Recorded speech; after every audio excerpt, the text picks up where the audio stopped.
the beginning of 2009, William & Mary Sr., Madeeha Hameed, found herself traveling around the country as part of the Journey into America team, documenting the experiences of Muslims in the United States. Madeeha served primarily as a videographer. Her footage has been featured on CNN and will be a core part of documentaries planned for PBS and BBC. We asked Madeeha about the lessons she learned.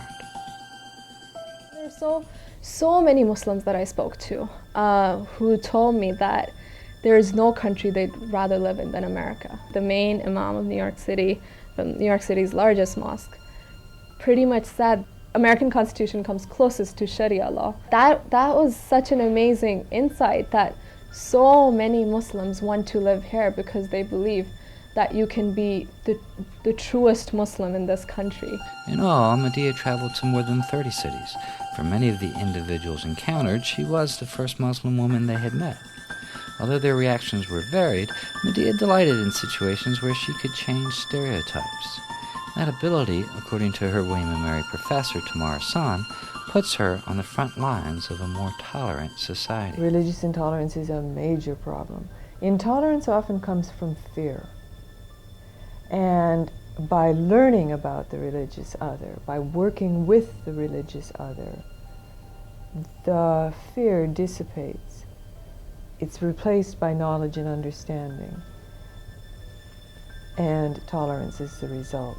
In LA, we went to juvenile delinquents. This one student just asked me, they were just like, "Are you a Muslim?" And I was like, "Yes, I am." And they were like, "Oh, you're the first Muslim we've ever met." And they were like, "Tell us how they treat their women." When I was leaving, this one kid just looked up to me and was like, "Thank you so much for giving us that." He was like, "I would have never known this if you hadn't come today to class." In Hawaii, there was this woman who came up to me, this Hawaiian woman, and she looked at me and she was just saying that you're the first Muslim woman I've ever talked to. Usually if I ever see a Muslim woman in a hijab or somewhere in a mall or something, she's like, I start trembling because I'm just so afraid that she might have a bomb on her, like strapped to her. And she was like, but now that I've met you, I get such a different picture. Madeeha found the cities of Detroit and New York to be the most oppressive for Muslims.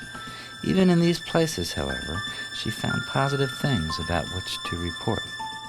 The moment you just step foot in New York City, you could just feel the tension in that Muslim community to this day because of 9/11. But then the other dynamic was that it was really interesting how 9/11 didn't affect a lot of other Muslim communities. For example, the African American Muslims, they said we did not feel 9/11 at all because they didn't fit the typical Muslim picture. And so there were some African Americans who would say that for the first time, African Americans weren't the target of anything, and they were saying that they felt like Muslims were the new African Americans.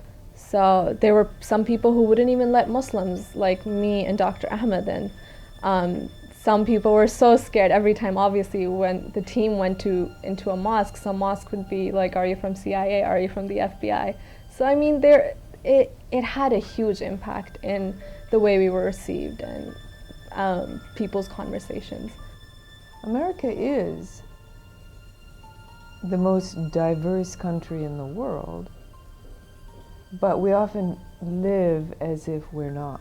It can become problematic when there are strains within the community. And in the post-9/11 context, there have been enormous strains in the community, especially when it comes to being a Muslim. During the journey, Madeeha did learn a new respect and, she says, love for her mentor, Tamar Hassan.